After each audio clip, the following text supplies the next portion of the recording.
iyagoo ishareer fadhiya taliyayaasha laamaha ammaanka ee dowladda Soomaaliya ayay isla garteen in caasimaddu hubka ay ka caaganaato. aragti isweydaarsi u dhaxeeya mas'uuliyiinta laamaha ammaanka iyo madaxda sare ee dalka waxaa lagu heshiiyey in Muqdisho aan lagu arki karin askari wata dariiska militariga. Sugahaanshiyaha qodobkaas waxaa sheegaya taliyaha xoogga dalka General Ahmed Geedi Jimcaale Cirfiid. qof aan xoogga dalka Soomaaliyeed ahayn oo labisan dharka tuutaha oo calaamad u ah xoogga dalka Soomaaliyeed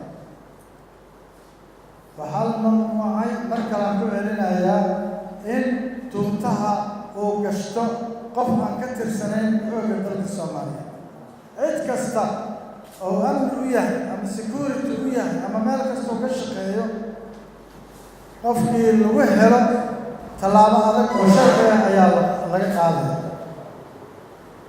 amarkaas wuxuu quseeyaa dhammaan mas-uuliyiinta ay la socdaan ergooyinka degmooyinka maamulada degmooyinka dhammaan waa in ay ogaadaan in la mamnuucay ama la xaaraantimeeyey labiska dareeska xoogga dalka Soomaaliyeed oo dhibaatooyin badan ay ka timid. si looga hortago Muqdisho in dil ama dhac uu ka geysto askari xiran dariiska ciidanka dowladda Soomaaliya waxa uu sheegayaa wasiirka ammaanka ee xukuumadda Soomaaliya Maxamed Abuukar Islow in taliyaha ciidanka uu fasax magaalo soo galid uu bixin karo hubkusa sharci darro u yahay.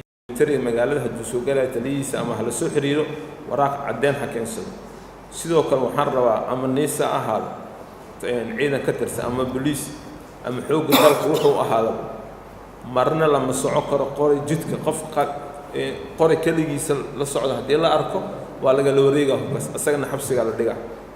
waxaan rabaa hoosta ka xariiqeynaa go'aankaas waa go'aan guud ilaa madaxweynaha jamhuuriyadda federaalka Soomaaliyeed Maxamed Cabdullaahi ra'iisul wasaaraha Xasan Khayre golaha wasiirada iyo sidoo kale guddoonka baarlamaanka iyo labada aqalbo way ogol yihiin. taliyaha booliska Soomaaliya Cabdixakiin Daahir Siciid Saacid ayaa sheegaya in madaxda dowladda Soomaaliya iyo hubkoodaba laga rabo inay isku soo diiwaan geliyaan 24 saac gudahood waxaana uu inta raaciyeen madaxda dowladda ciidan u gaar ah loo sameyn doono ilaaladooda.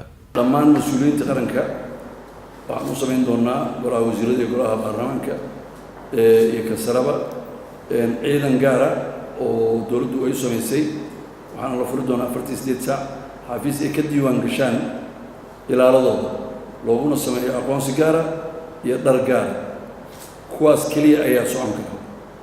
wixii ka baxsan ciidamada howlgalka ku jira iyo wixii ka baxsan waxa saldhigyada ka shaqeynaya waa inay ahaadaan ciidan wata warqad aqoonsi. howlgalka ciidanka xasilinta caasimadda ayaa Muqdisho ka soconaya waxaana jira isku dhac ka dhasha hubka dhigista. Cabdullaahi Maxamed Cali Sanbaloolshe taliyaha ciidanka nabad sugidda ee dowladda Soomaaliya ayaa qaba in xitaa mas'uuliyiinta dowladdu aysan hor istaagi karin howlgalka soconaya. meel iyo qof loo turaayo in ammaankaas la sugaana ma jirto. haddii ilaahay yiraahdo dabcan dareen badan jiri karo oo la leeyahay dadkii madaxda ayaa ilaalinaya habkii lagu ilaalin lahay oo ammaankooda lagu sugi lahay ma dayacayno mas'uuliyadeena kama gaabi doono madaxda iyo mas'uuliyiinta qaranka waa la protect-gareyn doonaa waa la difaaci doonaa iyo guud ahaan dadka Soomaaliyeed iyo ganacsatada Soomaaliyeed. annaga dadka aan la u shaqeynayno oo caway maalna u taaganahay oo sharaftooda inay soo noqoto aan rabno oo inay nabad ku afuraan aan rabno oo inay nabad ku nooladaan aan rabno oo ay walwalaan magaalada aan ku joogno waa dadka degan waa ee hadda qof si gooni ammaanka muraad uga lama jirto. meelo kala duwan oo caasimadda ah waxaa ku yaala dhul deganaashihiisu uu u gooni ahaa ciidanka xoogga dalka burburkii dowladnimadii Soomaaliya ka hor. taliyaha xoogga dalka General Cirfiid ayaa sheegay in si qasab ah looga rari doono shacabka degan dhulkaas haddii ay bannayn waayaan.